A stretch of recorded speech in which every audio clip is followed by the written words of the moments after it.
You got one motherfucking life. Make this motherfucking good. This is not a rehearsal. When I was in prison, I call my mom and I say, Mom, I'm back here. I may get a life sentence from this. The pictures are bad. They're telling me they're gonna give me another strike. I'm sorry, I love you. And she says, you've proven you can fucking hurt people. When are you gonna prove you can't? And I'm still having trouble with that today. I still do. I sat in the cell for fucking years, writing letters, ripping them up, writing them, ripping them up. Why aren't you writing me? Crying, years. I don't want to tell the stories about the inside, but that's just the only way I can tell you where I came from to share my story. It's really the introduction of who I am. But fuck that. That was just to lead them in. I had a message, and the message is more important to me. People want from me what I truly validate myself in with my heart. So I'm drawing in people that are like-minded to me. It resonates with them, my validation of self. You mentioned kids. You post pictures, of you as a father. I mean, it's my stepson, but he's my son. His name's Wolf, and honestly, it's the best thing in the world. He comes to me and he loves me, and I know he knows my energy, and it was something I wanted my whole life. Like, I wanted a family, and I have one. And it's amazing. It's a challenge. Dude, most people who come out of prison in 2 years can't take care of themselves. Like, I'm at a high level after 2 years, taking care of my family, running a massive corporation. The man who can take more pride in the steps that get him the result than the result itself, that man cannot be stopped.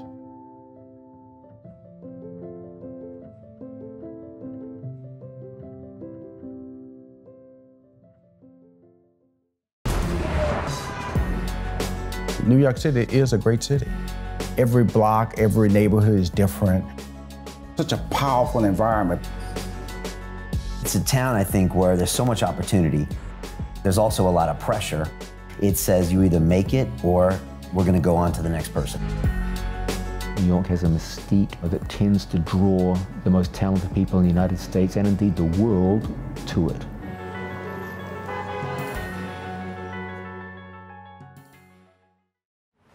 I am back from New York City. It was crazy, it was noisy, and it was full of amazing personalities. And one of those includes Wes Watson.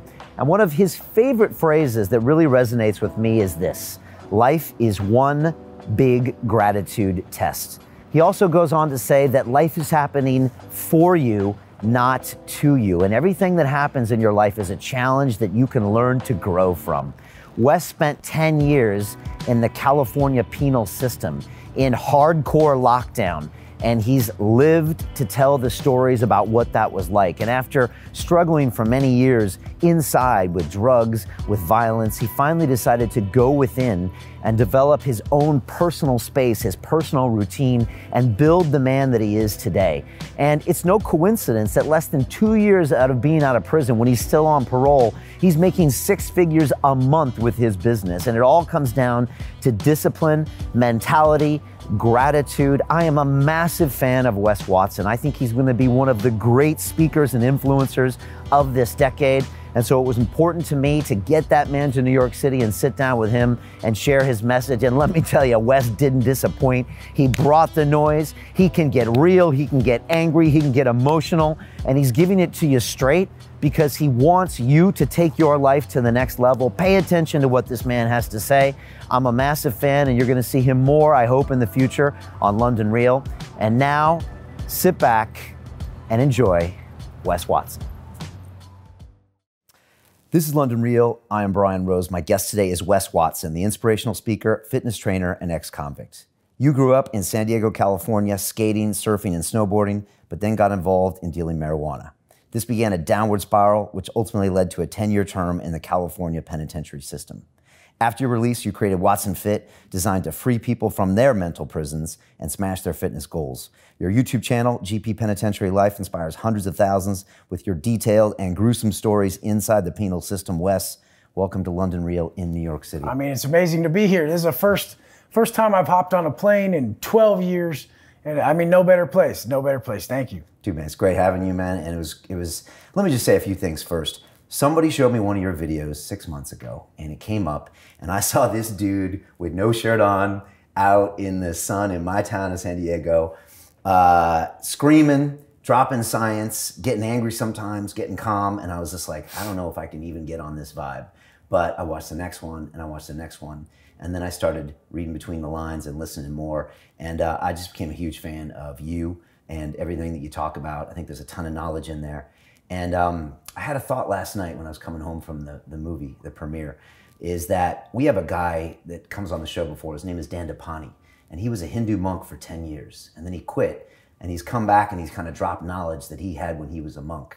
And I feel like you're kind of that equivalent, but maybe from the penal system, where 100%. You were in a different reality, and now you're in kind of our reality here, and you're showing us things that we can't see that you saw. And anyways, I'm super excited. I'm so glad you came to New York City. I'm so glad you were at the premiere. And I can't wait to mix it up here. For anybody watching here right now, Wes has my fucking stamp of approval. So go to his YouTube channel, start watching his stuff. Likewise. Because I think you got an amazing energy out there. And honestly, I see massive things for you in the future. It's going down for sure. It's going down. I see you on stage in front of thousands and thousands of people. There's no way it's not happening. It's happening. Yeah. So I just want to be a part of it. I remember one guy I met one time says, some people invest in companies. He's like, I invest in people. Mm-hmm. Well, I do too, and I'm investing in you right now. So I love it. Likewise. How was that premiere for you last night? Premiere was awesome. It was awesome. You touched all the topics that I touched, because we're all getting the same message. The guys who look within, we get the same message. When you're grateful, when you're seeking growth, when you want to change, when you want that transformation, you're getting the message from above. Gratitude is the only emotion that taps in to higher intelligence. So that same message you guys are getting is the same one I'm getting. So there is no Goggins, there is no Robbins, there is no Brian Rose, there is no Wes Watson. There's messages being delivered. They're all the same. So I mean, I can resonate with all of them. Anyone who's tapped in like you, I resonate with it, because they're the same across the board. They have been forever. Yeah. The commonality of the human experience, which we can easily tune out in the day-to-day life where we're worrying about a bunch of nonsense.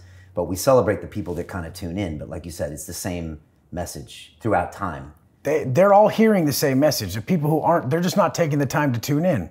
The material world will detach you from the spiritual. I spent a lot of time with no material gain. Zero. There was no way to gain in any material form. So the only thing I could do was seek within and build myself internally to create my worth. So my worth came from my conduct, my character, what I thought, how I practiced, who I pushed growth upon, who I transformed. And it just had to start with myself. So everyone's trying to push stuff they heard, not what they did. I'm just sharing my life. Like someone told me one time, oh, Wes, you're a good storyteller. I said, it's hard to fuck up your story. So you were up there last night telling your story for fucking like 20 minutes flawlessly about you coming to New York. And I was just like, that's magic, because the universe rewards authenticity. So I'm sitting there taking it as the full truth because you lived it. People miss that. People are trying to sell you a process, trying to sell you some business, trying to sell you some idea. The reason my word is so powerful is because I've lived to a T what I preach for 13 years. To a T, like literally. So the word became exponentially more powerful through the duration of the act. So I lived this way for so long, and people are resonating with it because it's just true. You're in your own fucking way. Adversity is going to reveal a man to himself, and it's going to teach him everything. And life is happening for you, good or bad. How could you denounce that from what I just went through? I just went through 10 years. It happened for me. I killed it now. Now I've shaped myself into the person I am today and the person who I aspire to be. And I mean, like I said, from Marcus Aurelius is one of my favorite books, Meditations from Marcus Aurelius. And he says, straight, not straightened. And so in that aspect, we're all okay. As long as we know we have to work on straightening ourselves daily through our process, our reflection, our ability to introspect, our ability to point the fucking finger at ourselves. The second we point the finger somewhere else, it just causes problems. We should all be pointing it at ourselves. Yeah. And I was telling the story last night about coming to New York City to go after my dreams. And 8 years later, I'm waking up in a hospital room, after an overdose. And I talked through the next 20 years of me building my life back up and coming back to that same premiere. And like you said, I was just in the moment. There was no written speech. I was just trying to communicate for the first time in front of that audience. And I got a standing ovation before the goddamn movie. I didn't see that coming, you know? It was amazing. It was. Because it was real. Yeah. It was real. It was real. And your stuff is real. And so every day or two, you're dropping these 10-minute videos on YouTube and you're talking about parts of your story. I think a lot of what you talk about on the inside resonates with people on the outside, right? Is it always weird to you how fascinated people are of the inside? Or is it almost like when people tell stories of war because things are magnified in there and it means something? It never has an effect on me. I don't want to tell the stories about the inside, but that's just the only way I can tell you where I came from to share my story. It's really the introduction of who I am. So people who are smart enough can connect the dots. People who are attached enough to themselves internally, they can get to know someone through, hey, I've been through a similar situation like that. And the thing is just being removed for so long, you were forced to build yourself or you were gonna break. A lot of guys go in there, they get hooked on drugs, they don't come out like me. Like a lot of them never discharge parole. They definitely don't turn themselves into someone who runs as a CEO of their own corporation and living in this certain manner. And that's its own challenge in itself because I did better with nothing internally. When I had nothing, I was happier internally. But are we able to juggle all these variables now? Build this business, be happier internally, build these people up around us, make sure everyone in our family and everyone around us knows how much we love them. This is the new man that is creatable, that we're after. We're after that man who can pull all this off. And so it just takes a level of just heightened ability to sense and know people. And the way we know people, because everyone always tells me, Wes, you're speaking to me. You're talking to me. Like every day, the stuff you say is to me. And I say, because I don't create content. I never create content. I deliver message that day. So I tap in through my process and then I deliver a message that day. And I'm 100% sure that that message is delivered for people that are hearing it. So those direct people needed that message today. So they're saying, oh, you're talking to me. And I'm like, I am. And they're like, it's like, you know me. And I'm like, well, I know me. And we're all one. We're all the same. We're all the same. Nobody doesn't want love. But here they are. Here they are, just fucking with love, treating the sanctity of love, running it through the dirt, and wondering why they don't get it on the back end because they built up so much karmic debt in the love department. I mean, in just so many areas. Even karmic debt can even be just built up from not following the vision you're supplied. So you know when you wake up, Brian, you got to shape up a little bit. You got to do this. You're being told. I call it conscience congruency. So you're being told exactly how you're supposed to act today. If you don't act in that way, you're going to be punished. So the point is that karmic debt is going to build up and you're not going to be able to walk your path. Explain karmic debt for people that don't know that concept, because it took you maybe 5 years in prison until you finally clicked and said, oh, that's karmic debt. Well, karmic debt is easy. Karmic debt is basically through our negative and our positive acts, we're punished with time. People are like, what do you mean you're punished with time? There's always 24 hours. But how productive are your 24 hours?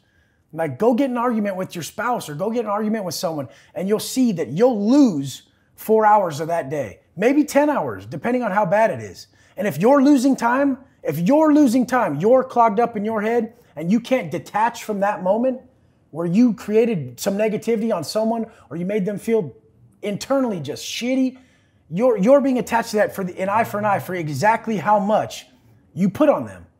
So that through our negative and positive acts, we're granted time.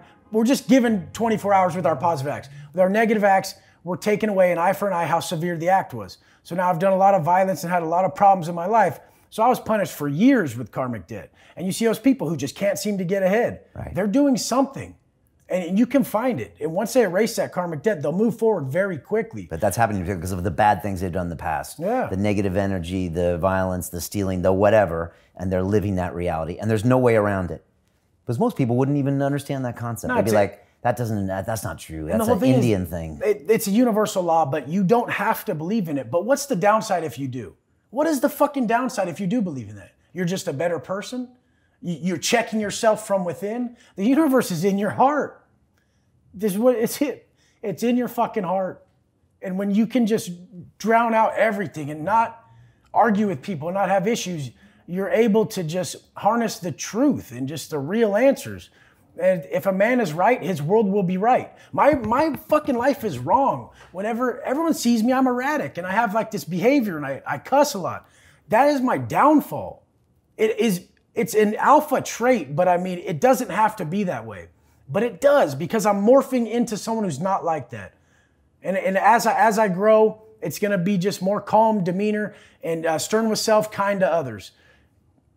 But I have to go back to Pena. When Dan says that kindness breeds a lack of accountability, it's fucking true. This is Dan Pena, my mentor, $1 trillion man.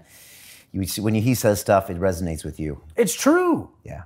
Like, and that's the thing, is nobody wants to be hurt, but we only grow through pain. So embrace the fucking pain. Adversity will reveal who you are. When you're fucking deep within your workout or whatever, if you start going all bitch in your head with your self-talk and you're just like, oh, I don't want to do this is hard, this is that. Like, you get to know who you are right at that breaking point. And that's where I used to teach myself, like in the SHU, which is the prison inside the prison. You're cuffed up every time you leave your cell. You have to cuff up to walk into the shower. You have to work out in a dog kennel. You're in the cell by yourself. Fucking, if you don't have a cell, you're in there for 14 months, a year, not leaving. You went 14 months straight in the SHU. Oh yeah. Without leaving your cell. 14 months straight in the SHU. But then the lockdowns were worse, because a normal lockdown from a racial-based riot, you won't even leave the cell. In the SHU, you go to a kennel and you work out and you can see people in their cages. So everyone's working out in a cell-shaped cage outside. So the SHU, you get to go outside. But I've been on lockdowns that were 12 months, 15 months, not 1 foot out, not 1 foot out the door. That's crazy. Most people can't even conceive of doing that. We drive them crazy. But then I come out here, and a lot of stuff out here drives me crazy. Why? Why was I able to do that? And not, a lot of this stuff is difficult for me. Like just working with people who are too attached to the material world. It's because they don't have that spiritual connection to where I can relate with them deeper. And in the SHU, it was just me. I could control me. Right. And I'm noticing that on this trip to New York. I can control me in San Diego. I'm drinking my stuff at the right time. Everything's perfect. The second I get out of my comfort zone, I'm not getting meals. I'm not drinking water. Things are out of my control. And I'm back to being that bitch that I was screaming at in the mirror in the SHU. Right. But that's how I grew. As I got in the mirror, I said, you fucking pussy. You look tough. You got tattoos. You're muscular. You look this way. You've hurt people. My mom said on a phone call one time, I just got a SHU term for a SBI, a A1, which is all it is attempted murder, or serious bodily injury with a weapon. And I got one of those charges that got me 14 months in the SHU. I called my mom. This is after you took a guy into the cell and ripped his jaw off. Yeah, something happened. 300 stitches? Yeah, something happened to where he basically looked like the Joker from the movie. Right. But and then I call my mom and I say, Mom, I'm back here. I may get a life sentence from this. The pictures are bad. They're telling me they're going to give me another strike. And I'm sorry. I love you. And she says, Wes, when are you just going to prove, you've proven you could fucking hurt people. When are you going to prove you can't? And I'm still having trouble with that today. I still do. And I say purpose over pleasure. I always say purpose over pleasure, purpose over pleasure. But what about in your fucking weakest point, in your weakest moment, when you are someone who's combative, someone who's argumentative, someone who is violent, in your weakest point? Are you able to choose purpose over pleasure in that moment? Or are you glorifying the ones that work for you? Right. So I'm glorifying the ones that work for me. But in my moment, when I'm fucking argumentative and I don't want to hear it, and I get weak. Anger's one of your vices, you say. Anger's one of my vices. I never heard anyone say that until you articulated that. I think a lot of guys would be like, oh, wow, I never realized it was a vice. Because most people think it's the drugs or the this or the that. But for you, it's something that actually makes you feel better. Anger does. But it leads to horrible consequences. Well, you know, when someone talks shit to you or someone's wrong or someone's standing up to you and you shut them the fuck down, it's pleasureful at that second, just like any other vice. So you get that momentary pleasure and then you're just left empty. Then the karmic debt's ensued. You just automatically get dealt exactly what you handed them, if not worse. And the thing is vices are simply trading tomorrow's happiness for today's. So we're trading the future. We're living in debt. People don't understand that with vices and trading tomorrow's happiness for today's, they live a life of debt. When you live a life based on debt, it creates hopelessness. So then they wonder why they feel this way inside. It just, the only way, and I don't want to just say all these negative things. I want to tell people how to get out of it.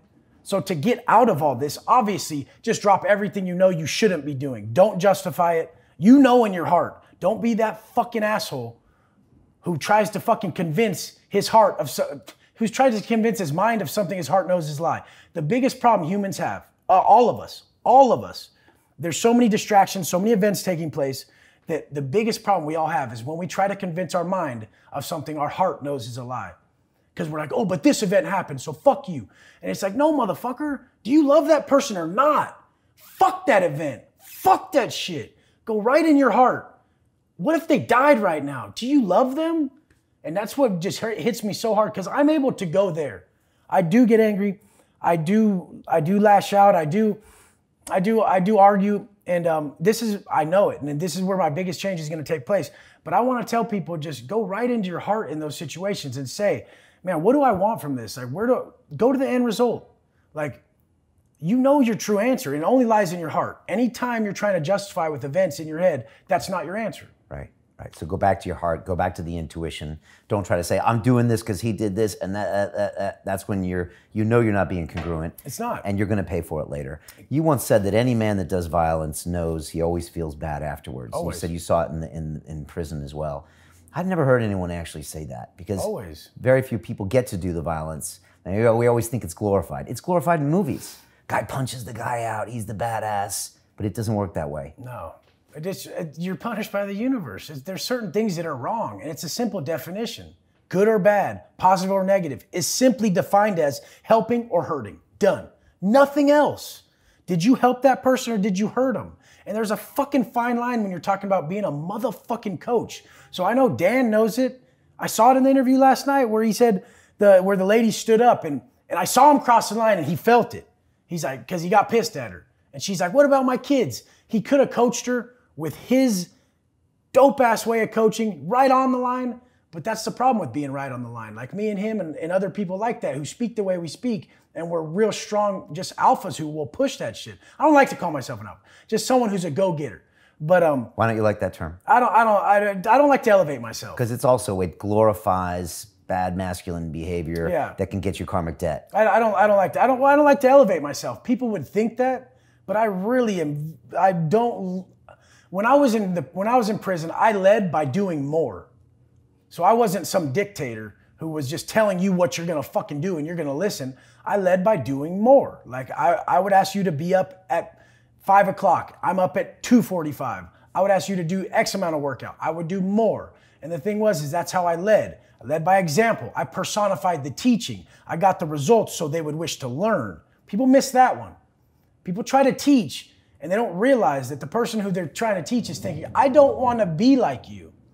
Dan's a powerful teacher because his success. And people want to be like him. They want to be like him. I get people all the time to say, Brian, my kids won't listen to me. My team won't listen to me. And what do you tell them? You say, why? Because they don't want to be like you. I fucking get at them foul. Like I had someone on my coaching, on my All Access app, where we have a Q&A every weekend. We push each other forward. It's a collective consciousness. It's a growth space. We're all there to grow. It's like-minded individuals there to grow. And the guy said, well, I can't get my 14-year-old nephew to listen to me. I said, I wouldn't listen to you either. And he said, why? I'm like, because you're dropping the fucking ball. And he's like, what do you mean? I'm like, you're not living in a conscious, congruent manner. You're not creating the man you admire. So he doesn't admire you. See how we're all the same? Like I tell everyone, what I think the purpose of life is to create the man you admire in every way so you could just give him away. That's the purpose of life. So fuck all the other details. Like I'm working towards it. I dropped all these crazy vices I had. I quit actually committing that just insane violence. And you quit for 6 years. No violence. Yeah, just. That was hard. For me, for people think that's stupid, but for me it was. No, it's not stupid. And it's but they're like, well, what do you mean? You just fucking quit violence. It's like, but there's people who fucking live that way and people who don't, and people who have never committed no violence, it's hard for them to understand. But then they have a different vice that I try to tell them, okay, well look, the way you act when you're like this, that's like me. Like, so you black out when you're drunk, well, I black out when I'm angry, okay? Right. What the fuck? Can't you understand that? And so people are listening and they're saying, well, people aren't listening to me, my kids aren't listening, my wife's not listening to me. It's because you're not personifying the person they want to be like. Personify the teaching. So, but otherwise, that's why my channel is successful. I don't give a fuck to say it. I've created what I admire. And in today's society, a lot of people admire a guy with tattoos, with muscles, and who's successful financially. I mean, a lot of people admire that, but fuck that. That was just to lead them in. I had a message, and the message is more important to me because I don't go to the gym for fucking muscles. I don't give a fuck about that. I go to the gym to find my answers.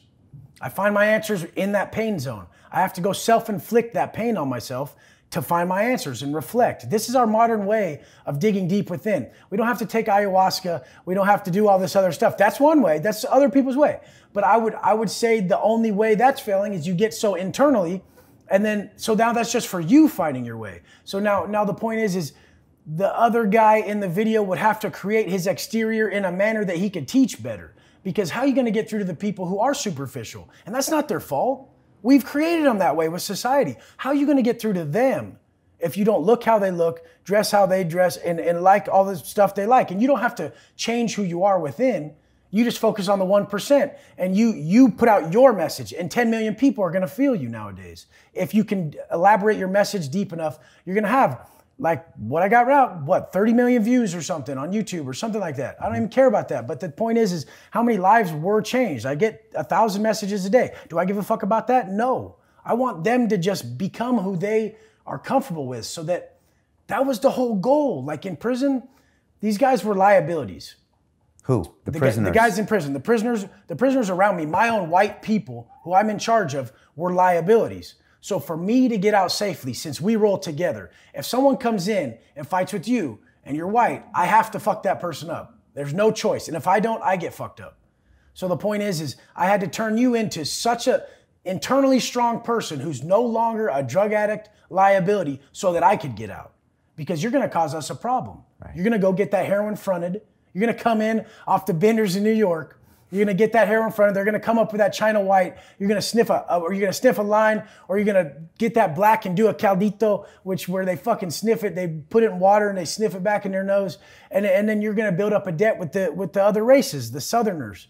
And then now we're going to go on a riot. We're going to kill each other because I have to stand up for you. Right. So my way of doing it was the coaching I do now. I strengthen you through the process. I wake you up early. I get your wins. I start you off winning. So by the time you wake up, you have a choice to win or lose. And you want to get up and be your best, but you chose to lay it back down. That's a loss. When you choose to get up, that's gratitude. That's winning. You're happy. You're like, I did that. No one ever woke up early and did something productive and was like, fuck, that shit was so stupid. I can't believe I got up all early and was productive. But why do we fail to not do that every day if it feels so good after? So you get up early, you read something that resonates with you, something that motivates you, that invokes your soul and brings out your spirit. And you're like, man, this just gives me the chills. I feel empowered by this. There's something quick, a quote, a little excerpt from a book you're reading, something that just hits you deep. And then you go right into your workout. And that's why you're stacking those wins. So you got crazy wins by noon. And then the rest of the day, you're just like, all right, I got this. You just got crazy wins by noon. And when you do that for 10 fucking years, 20 years, you're just a winner in your head. When you're consistently losing in your head, you can't think that you're all of a sudden not going to feel like a loser. You're choosing to lose in the areas you could win. So, I mean, while you're stacking these wins all day, the self-talk is just strength. And you're like, I got this. This ain't shit to me. This ain't shit to me. And we know that belief is the only thing that matters. I could say nothing correct up here, but say it with such conviction, people would be like, fuck yeah, I felt that. Because the universal language is energy. The universal language is frequency. It's the exchange, it's vibration. So you know that this person is speaking authentically, just like that they really feel what they're about. When someone feels what they're about, it just transfers that energy in a positive way. It also does it in a negative way. But stacking those wins, creating who you are from within is how I turn these prisoners from fucking massive liabilities into assets. Right. And let's talk about that, because in prison, it's different than out here. Out here, you're trying to get these people to step up, but in prison, it's life or death for you unless you get them to step up. So again, I keep seeing this metaphor. Prison taught you all these rules where the consequences were magnified to such an extent where you had to have your routine. You had to invest in other people, or it meant life or death or a horrible life. And then you're taking everything you learned there and now putting it in practice in the outside world, which means sometimes frustration, because people aren't necessarily as in tune with what you're saying, but also you bring some different kind of knowledge. Talk to me about the way it works in prison, because the guys watching your vlogs understand all this stuff, but a lot of people don't know what you're talking about. Why are you talking about the whites? What about the blacks? Can you just give us a breakdown of the lay of the land when you go in prison, and then maybe go into more what you're saying so we understand the stakes? Yeah, when you come into the California prison system, CDC, you're gonna have to operate with your race. If you're GP, general population, you're gonna join a gang. And what does GP mean? How can I be GP or not? GP means general population. Okay. The other option is to be SNY, which is protective custody, PC. And so you can tell the cops, I wanna be general population or I'm gonna be PC. It used to not be like that. To be PC back in the day, you had to say, I'm scared. Like I'm fear for my life. Okay. And then they would put you with other people. Now, what's happened now is the gangs became general population and the PC became the people who aren't allowed in general population. The people who aren't allowed in general population are child molesters, any rapists, a lot of crimes of those sorts, you just get stabbed right away. If you went into GP, they would kill you. If you went into GP, you have to, if your cellie came in and you read his paperwork and it said he's a child molester, you would have to kill him or you would get killed. That's how it works. There's no way around it. That's an ethical code that keeps these organizations together. That's just the way they believe as well. Yeah. That's what it is. And that's the way it's been for a long time. Is that right? Yeah, in the GP? It's just been like that. And the thing is it just goes down to fighting too and drugs and just, it's a massive dictatorship. It's not they'll tell you, this is a dictatorship. It's not a fucking democracy. What I tell you goes, you're gonna say yes to anything I do. Or what I asked you is happening to you.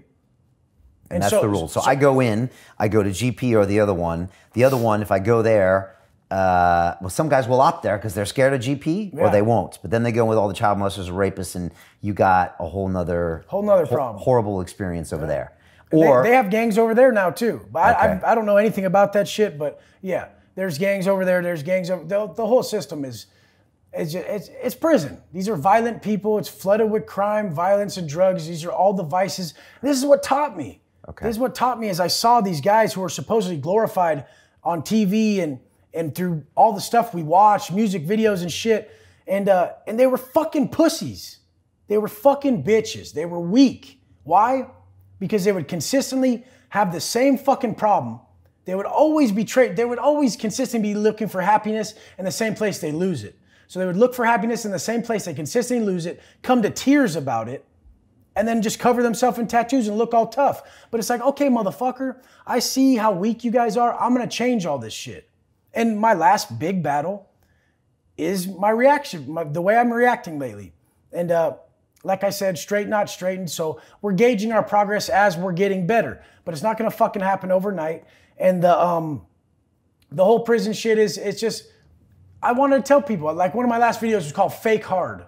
Like that's what the fuck it is. But we look at these prisoners with all the tats, they've been in there 30 years, they're from some gang and somewhere else, and you look at those same guys and say, behind closed doors, they're weak because they're going after drugs, and then they're crying about the circumstances, and you saw a lot of that. We're all gonna have to learn the lesson until we finally learn the lesson. But Jesus Christ, you're gonna cry about it, miss your family. What did you see? And do that for 30 fucking years? Everyone just, massive stabbings, mostly just the drug use. Mostly the heroin and the speed use that just leads to a lifetime in prison. The revolving door, like they don't wanna do it. Like they'll be like working out with me and they'll be like, I feel so good, it's so good, Wes, I feel great. And I know they do. And then they just have that drop. And I go to bed early. And then I wake up and I see one of the homeboys, like one of my people that I work out with. And I could tell he's on shit. And I'm like, you fucking motherfucker, what'd you do that for, you know? And you could tell he's just miserable. And so it just always, I would see that weakness. And I'm like, dude, call yourself a bitch. And I did it to myself. I relapsed on meth when I was in prison. I didn't do it for like 4 or 5 years. And I drank some wine, some prison wine. And then I was selling dope in there at the time, selling white and selling black, you know, and having everyone push it for me. And I just did a bump one day of some speed. And then I started drinking some wine, like some prison Pruno, you know. And then I'm like, fuck, dude. Then I started getting on my cell phone and I'm like on fucking looking at shit like, I'm acting like I'm back at the fucking club, you know. And it wasn't 2 weeks later that it ended fucking bad as fuck for me. Like, bad as fuck. Like, I ended up beating the shit out of my bunkie over something small, some words he said. I did it in the wrong area next to another race, and then I had to get my ass beat by 2 of my own people that I had fucked up before individually. So the point was it came back around real fucking quick.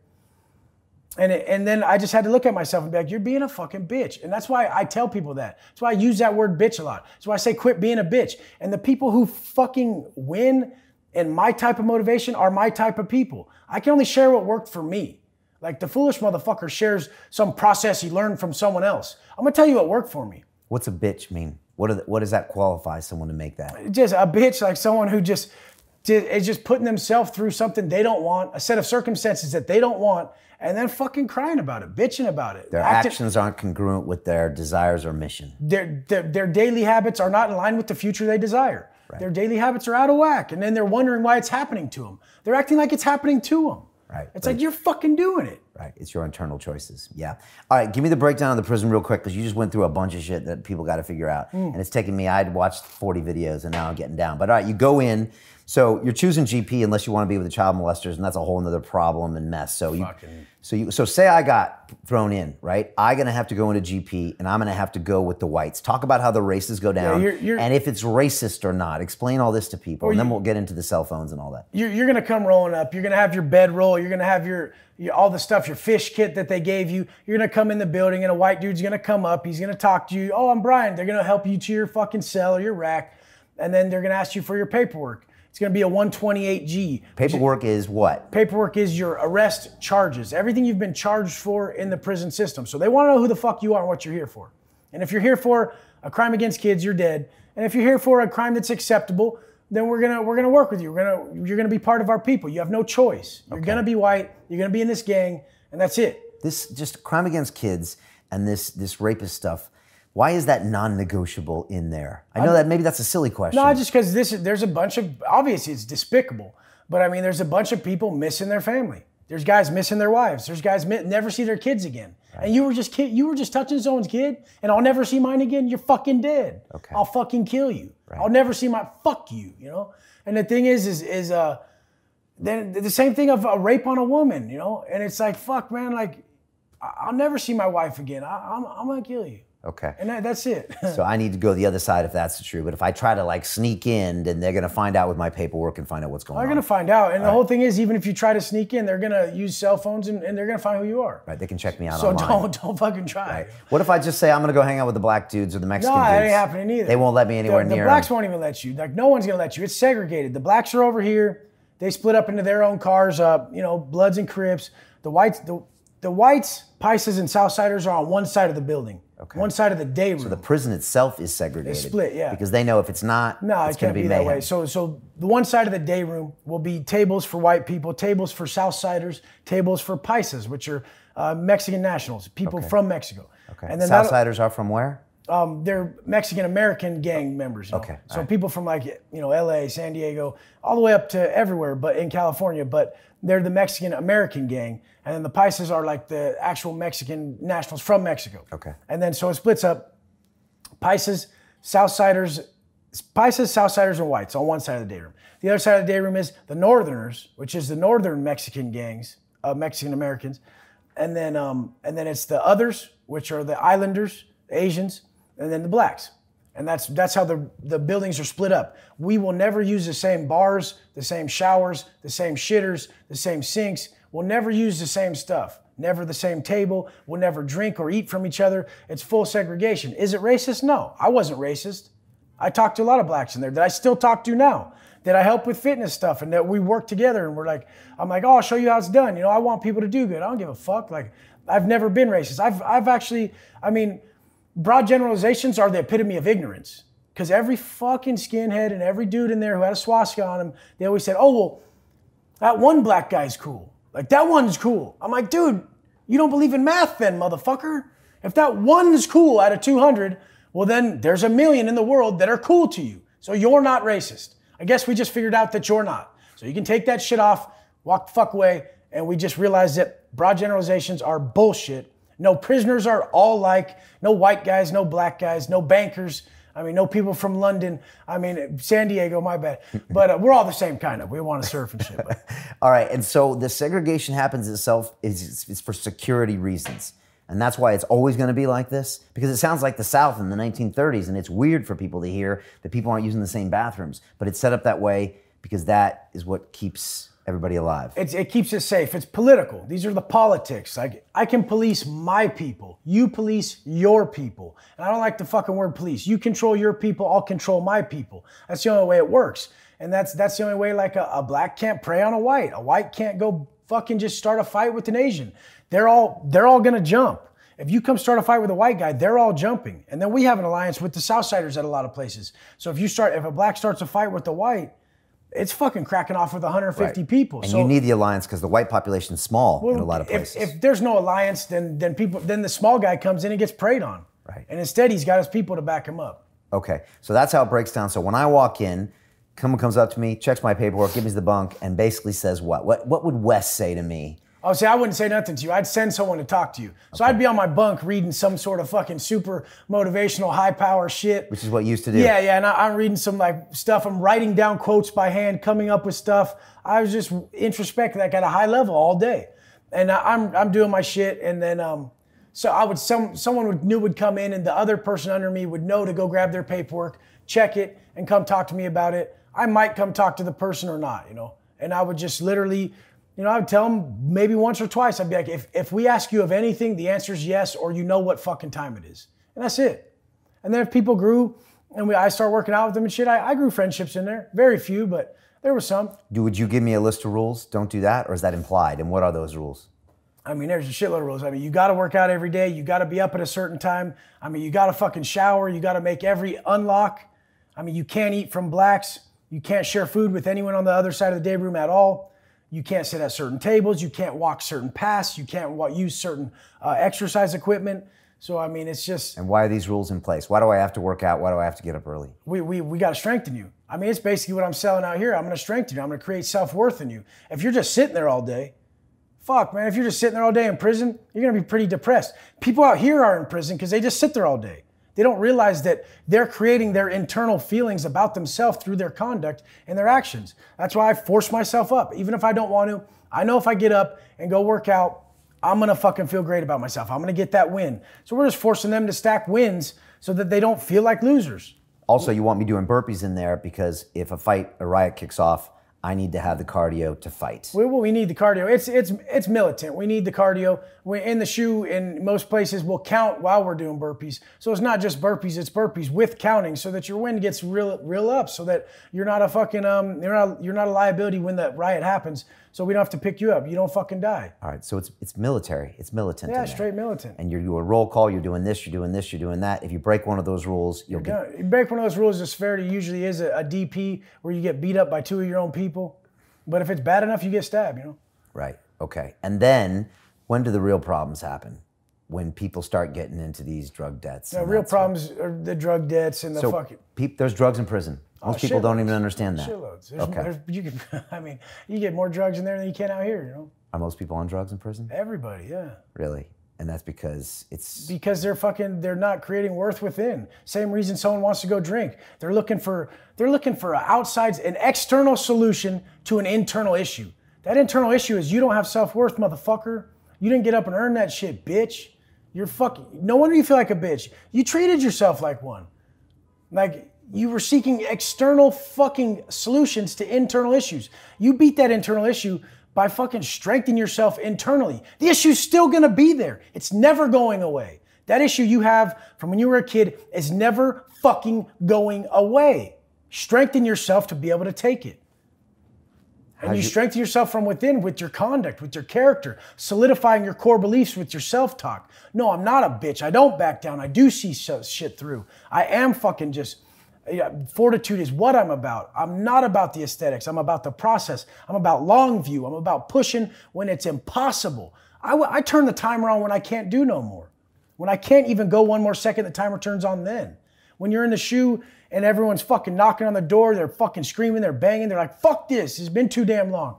And they're pissed about shit. I'm just taking all their fucking frustrations within and letting it empower me. Like, I'm not even gonna crack. I'm not even gonna bend. You're gonna see me come out stronger. Like, your self-talk just becomes who you are. Like, you're creating who you are. You're creating who you are with Your strengths and your weaknesses are created from your thoughts and your actions.